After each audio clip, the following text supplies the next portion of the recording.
it is difficult to hear.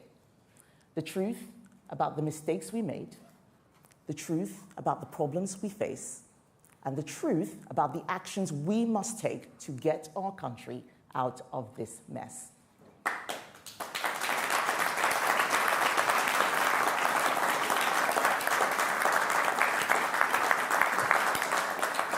It's hard not to feel sorry for the Labour government.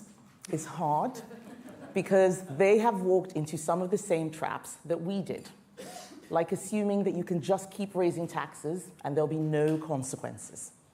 But I don't feel sorry for them, because as we saw last week, when Keir Starmer labelled people calling for an inquiry far right, he is what is wrong with politics. It's legalism, not leadership.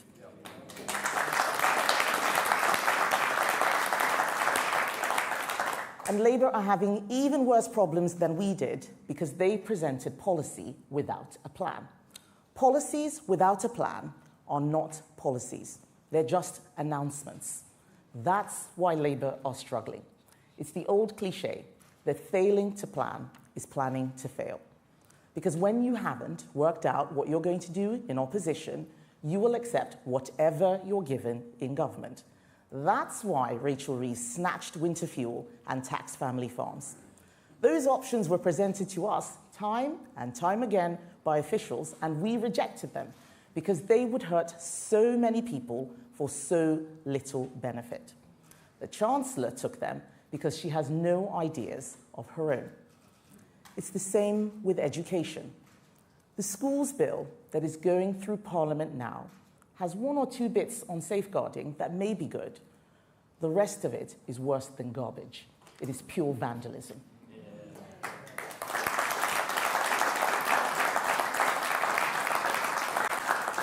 It's quite clear that these ideas aren't really Bridget Phillipson's ideas either. They are a shopping list of all the complaints that the education unions had about schools right from the days of Tony Blair, now wrapped up in a bill that is going to destroy the education of our children over the next 5 years. The public will never trust politicians unless we can admit our mistakes. Labour are making a lot of mistakes, but the difference between me and Keir Starmer is that he doesn't believe that he's ever made a mistake. I will acknowledge the Conservative Party made mistakes, and I understand why the British people made it so clear in July that they wanted a change. We were making announcements without proper plans. We announced that we would leave the European Union before we had a plan for growth outside the EU. We made it the law that we would deliver net zero by 2050. And only after that did we start thinking about how we would do it. We announced year after year that we would lower immigration, but despite our efforts, immigration kept going up. Those mistakes were made because we told people what they wanted to hear first and then tried to work it out later. That is going to stop under my leadership.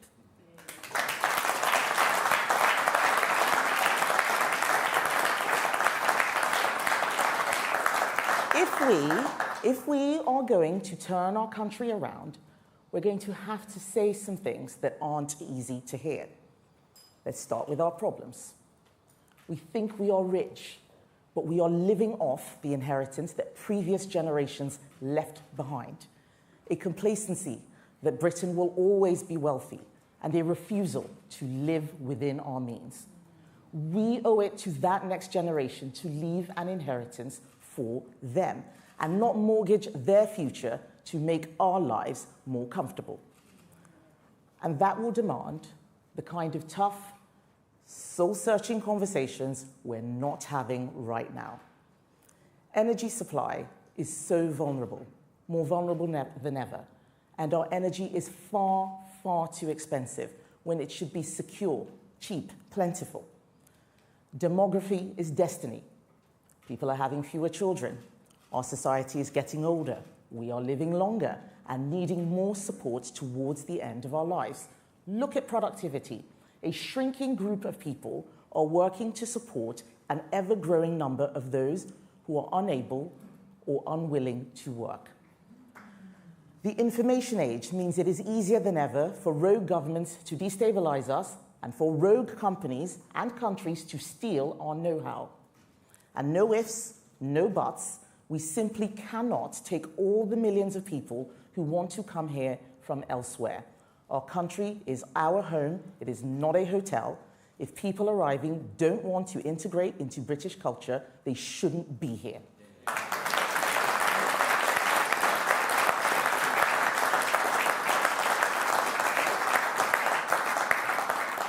And it is not controversial to say that. And that's why we need new leadership. It doesn't matter what color of government you have. These structural problems need fixing. Government needs to focus on the things that matter, but it isn't, because it is already doing too much and it's doing it badly. This has to stop, because the dream of every generation that our children can have a better future than we did is slowly dying. It's dying because as our problems have got more urgent, our politics has got less serious. Since July, there has been more discussion in Parliament on Oasis tickets than on our £2.7 trillion debt pile.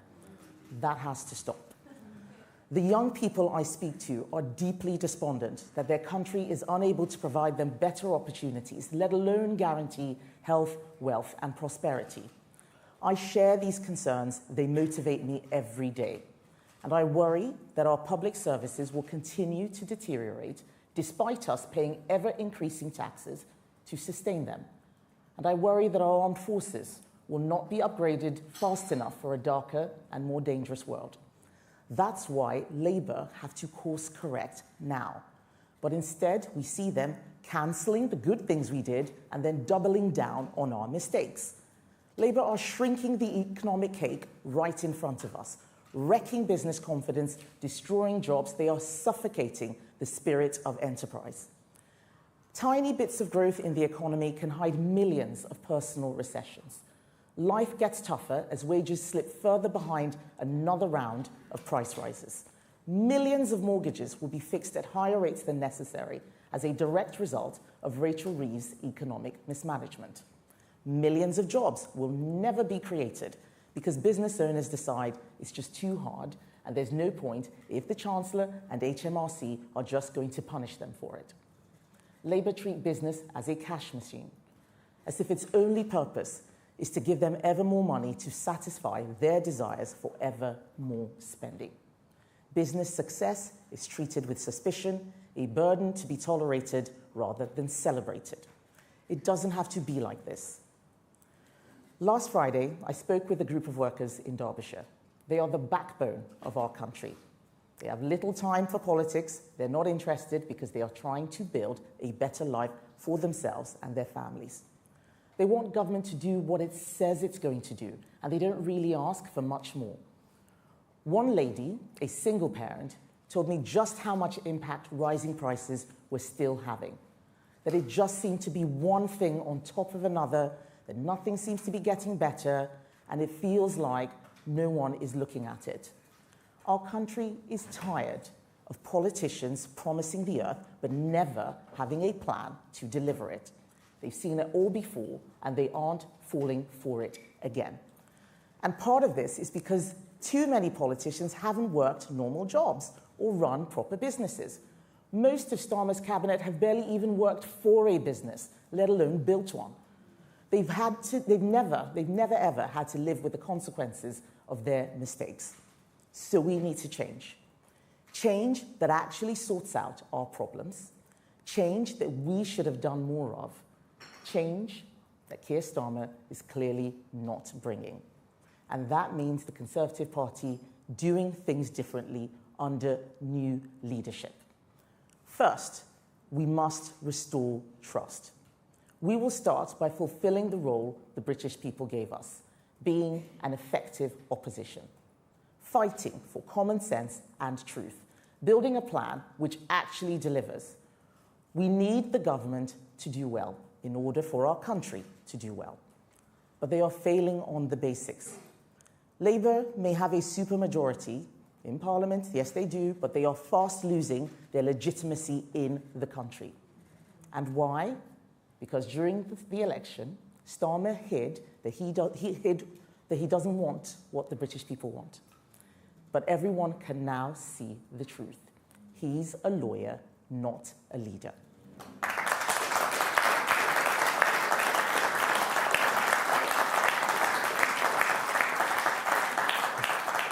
Second, we are absolutely going to keep saying what people in this country think. We're not going to be quiet about the things that are too important for our country. In the last 2 weeks, people have told us to be quiet about the decades-long scandal of rape gangs. They want us to be quiet because they're uncomfortable about potential racial and cultural motivations behind these crimes.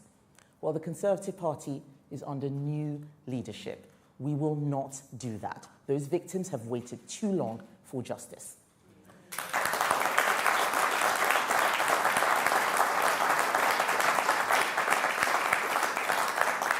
Let's take the post office, another scandal that needed addressing. Hundreds of postmasters wrongfully convicted, decent lives ruined, a national scandal. We were told that it was being sorted, that ministers didn't need to get involved. And yet the system was so slow. So I made sure that victims got justice with an unprecedented law to quash the unfair convictions of sub-postmasters. Under my leadership, our party is going to be about telling it straight. We need more people in politics who will do the right thing and who will use their common sense even when they are attacked. When I was a minister, I took on extremists who were putting women and children in harm's way. They called me a transphobe. They even called me homophobic.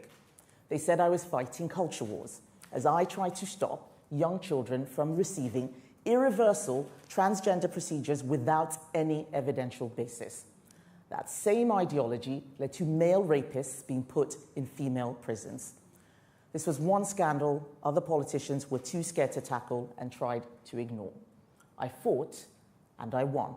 We will not ignore.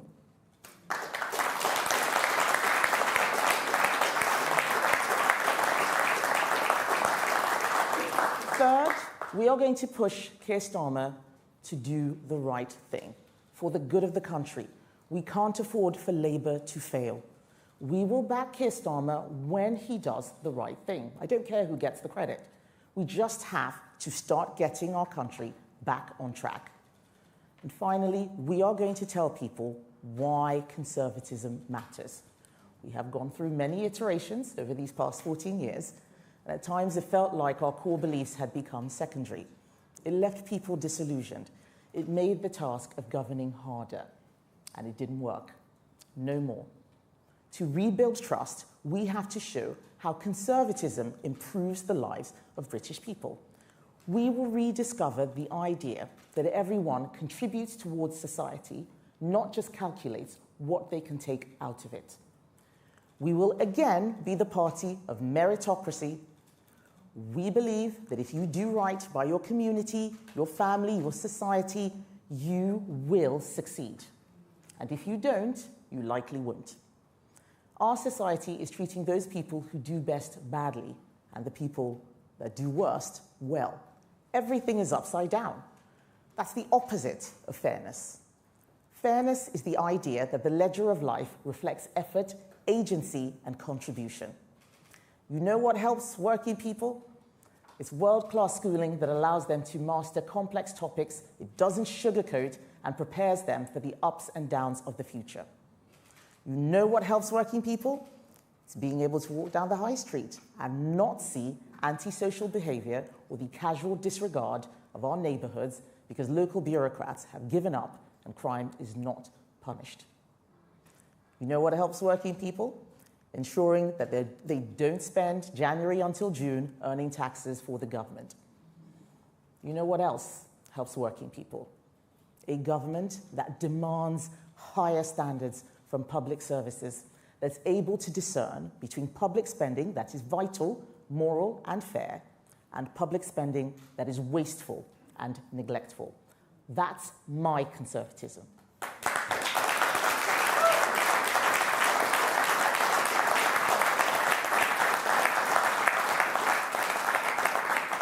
It's a conservatism which deals with the problems of today, which prepares us for the challenges of tomorrow. A conservatism which leaves a better legacy to the next generation of young people who will be around much longer, long after those in power now have left the stage. And real conservatism is intergenerational. It is guardianship. It isn't a quick buck for today. It's the guarantee that tomorrow will be better, richer, and safer. And why does this matter so much to me? It's because I know what it is like to have something and then to lose it. And I don't want Britain to lose what it has. I grew up in a poor country, and I watched my relatively wealthy family become poorer and poorer and poorer, despite working harder and harder as their money disappeared with inflation. I came back to the UK, age 16, with my father's last £100 in the hope of a better life. So I have lived with the consequences of terrible governments that destroy lives, and I never, ever want that to happen here.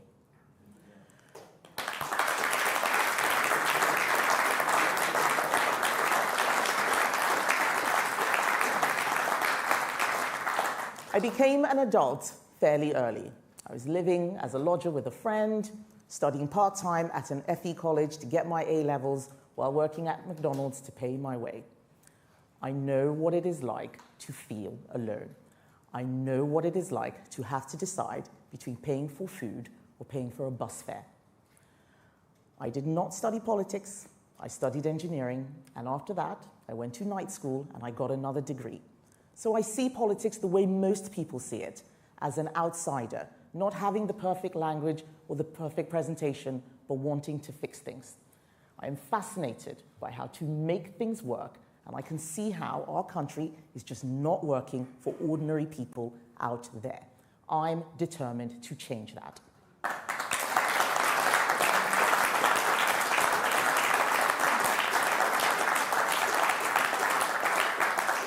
So the Conservatives are under new leadership.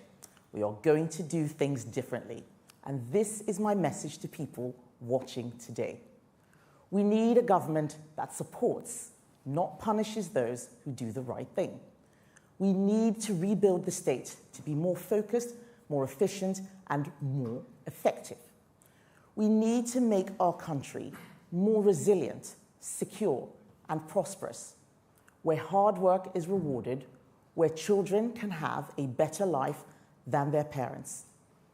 It may not feel like it right now, but our country's best days are ahead of us. Britain is a land of opportunity, not a country to apologize for. So if you want real plans rather than announcements, join us. And if you want a better country for our children, join us. Together, we can fix the damage that Labour is inflicting. Together, we can make politics work again for the first time in a generation. The Conservative Party is changing. We are under new leadership. We are back in the service of the British people, and we are going to give you your country back.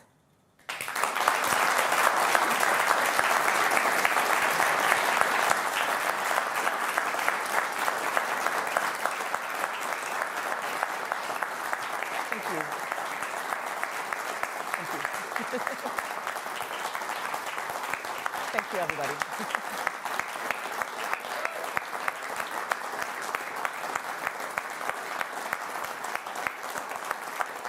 Thank you, everyone. I would now like to take some questions from the media. And I have a list here, the first being Martin Brown from the Daily Express. Thank you very much. You talk about you want to do things differently. You were part of the last government, and so what are you going to do differently about Brexit? What specifically are you going to change? And if I may, on Keir Starmer, you said that you would back him if he makes the right decisions.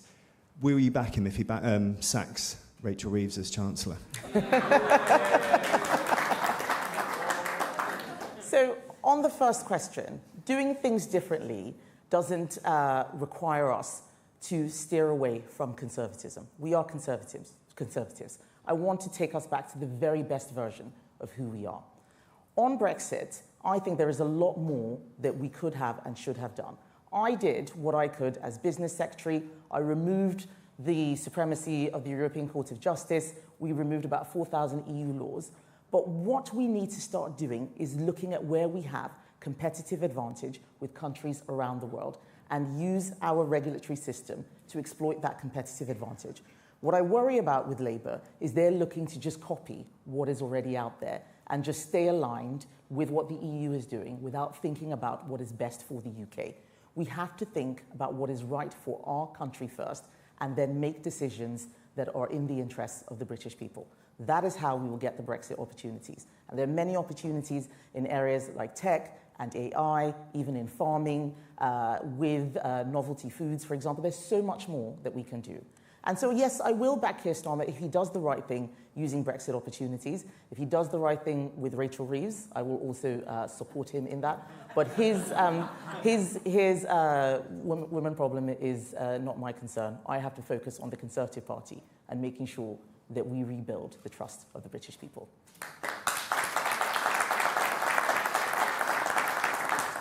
Hugo Guy from the Eye.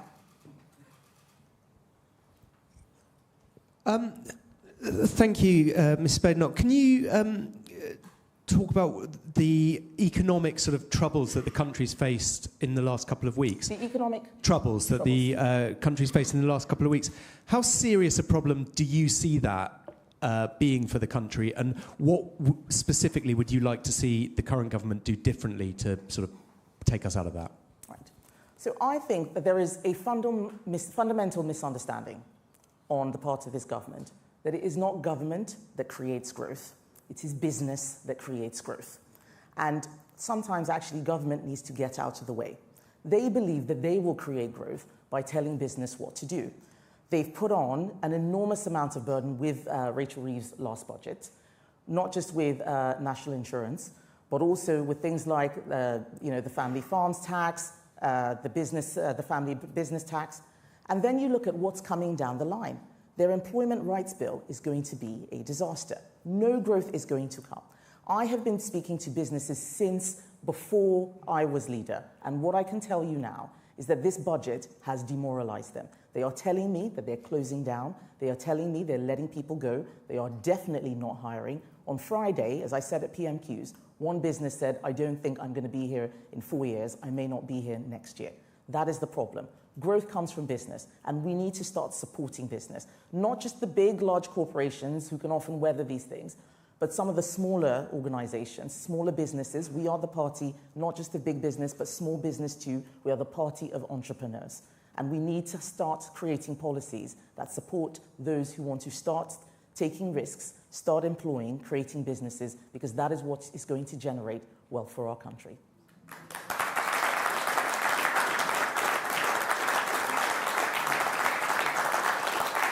Chris Hope, GB News. Christopher Hope, GB News. Kemi Badenoch, it's mid-January. It's the first time you've given a speech, a policy-free speech. The polls have reform ahead of you in the polls. You're going backwards, according to YouGov for this week. Why have you allowed Nigel Farage to make all the running, become the voice of the right, as he seems to be at the moment? And can you answer yes or no? Will the Tories and Reform UK merge to beat Labour before the next election? Thank you, Chris, for your wonderful question. So first of all, I will start by saying that Nigel Farage says he wants to destroy the Conservative Party. Why on earth would we merge with that? First of all.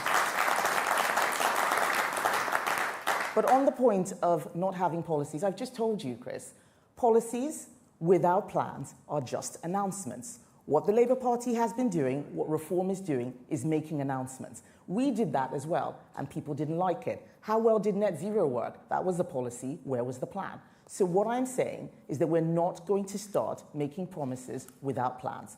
We do have policies. We want lower taxes. I've said that we're going to reverse some of the stupid things that Labour's doing, like taxing family farms, for example. We have positions on all these things. We want stronger defence. We want to make sure that we lower immigration genuinely. Those are policies. The plans are going to take time. And that means us going away, thinking about them, and developing them with the expertise of people around the country, not just going on TV and saying what we would like to do. That is not serious.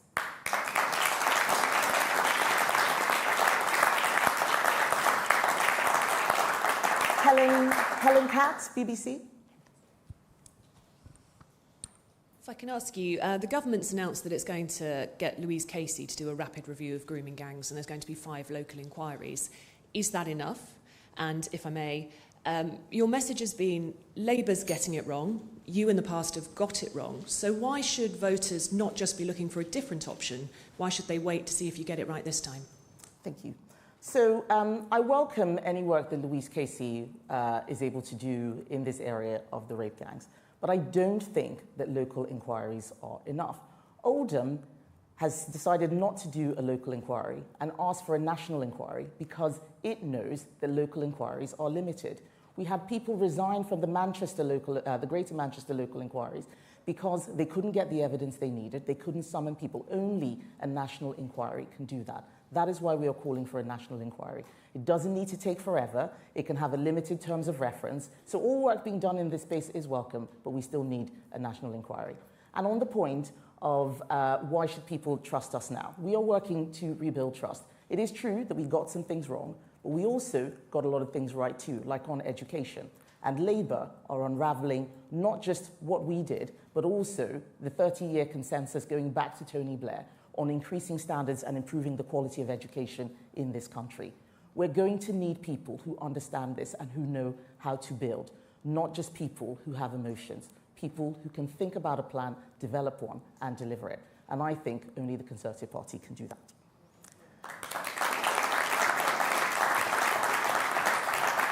Kate McCann, Times Radio. Thank you. Kate McCann, Times Radio.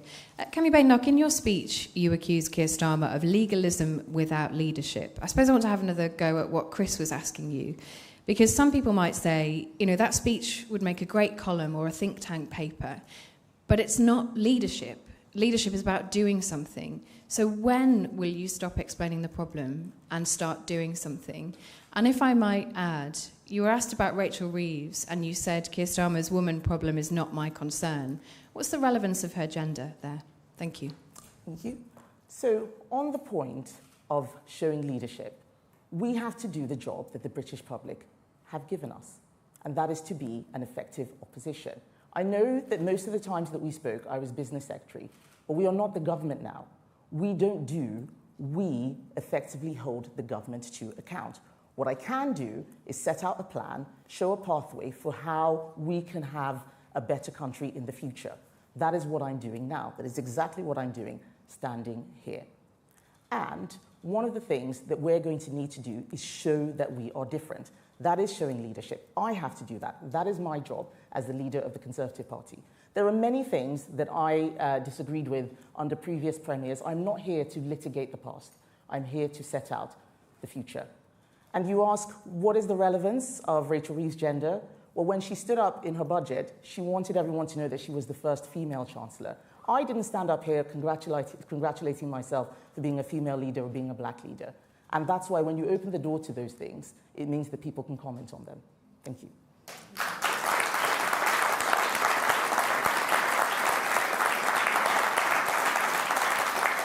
Martina Betts from The Sun.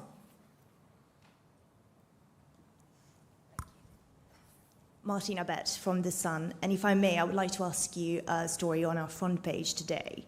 Do you think heads should roll at the BBC for failing to vet a rapper who turned out to be a convicted killer? And should the public have been told about who he was before listening to his music? And just on a broader point, what are your thoughts on the BBC licence fee? Thank you. Okay.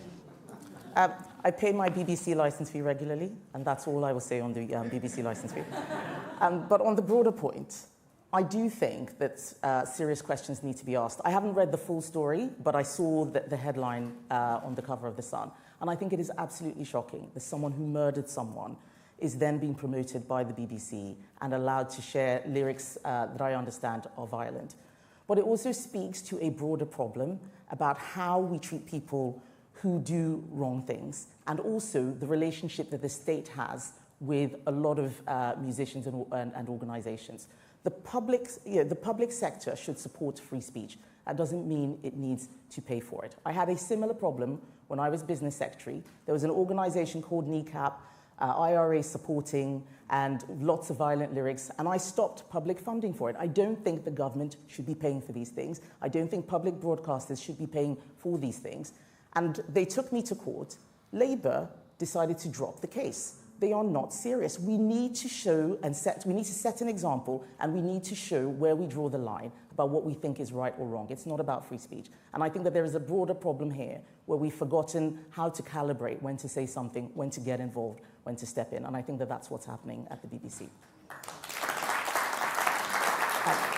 Sam Coates, Sky News.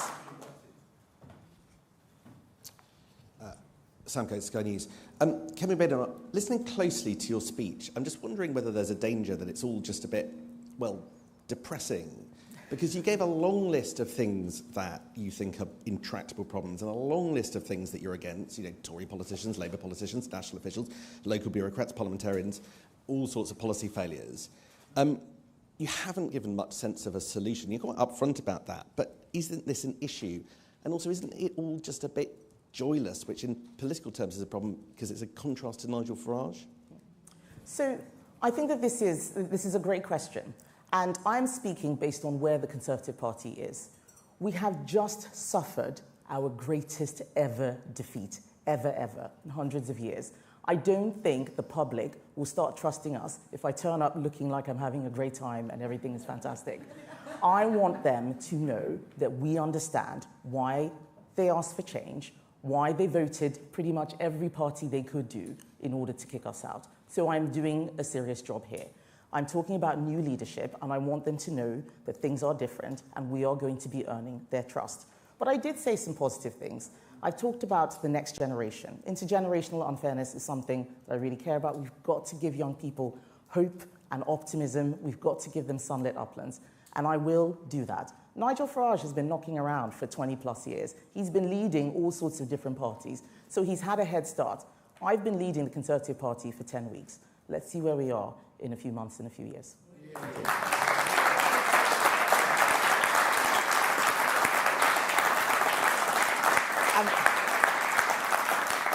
Shahab Khan from ITV. Hello, Shihab Khan from ITV News. During your speech, you spoke about telling the truth about mistakes that previous Conservative governments or Conservative leaders have made. Mm-hmm. Given your current position on grooming gangs, do you therefore believe it was a mistake from previous Conservative governments not to call for a national inquiry during their 14 years in office? And a second question, if I may, do you still stand by your position that Reform UK's membership numbers are inaccurate? Right. So on the first point, I do think that we should have had a national inquiry, but I only think this now, having looked at the recommendations of the ICSA report. So we commissioned inquiries. We had local inquiries. We did a lot. We had, even after that report had recommendations, we had a gangs task force that found 550 new perpetrators. That is why I think we need a national inquiry. So we did some things, but as the results came in, my view is that we should have done more. So saying it was a mistake would be hindsight analysis. At the time, we assumed that those inquiries would cover it. Now we can see that there is still more to do. So let's do more. And the point I was making last week at PMQs is that this isn't about blame. It's not about whether Keir Starmer should have done this or we should have done that. It's about what we do now. We spend a lot of time pointing fingers rather than just getting on and doing stuff. Let's get on and deliver justice. And on the second question, I stand by the tweet I made at the time. I think if you read it very carefully, you'll see I was very specific. But I don't think the public are interested in litigating membership numbers. They want to know what we are going to do for them. And that is what my speech today is about. And finally, Katie Balls from Spectator. Katie Balls from The Spectator. First off, you spoke in your speech, Kemi Badenoch, about mistakes that the Tories have made in government. Is there anything you want to apologise for on behalf of the Tory party? to voters watching this. And then secondly, of course, we have Donald Trump returning to the White House next week. And there's lots of talk about a potential vibe shift, a change in the mood. And I wondered, do you think the political temperature is changing where people are saying things they were too scared to say before?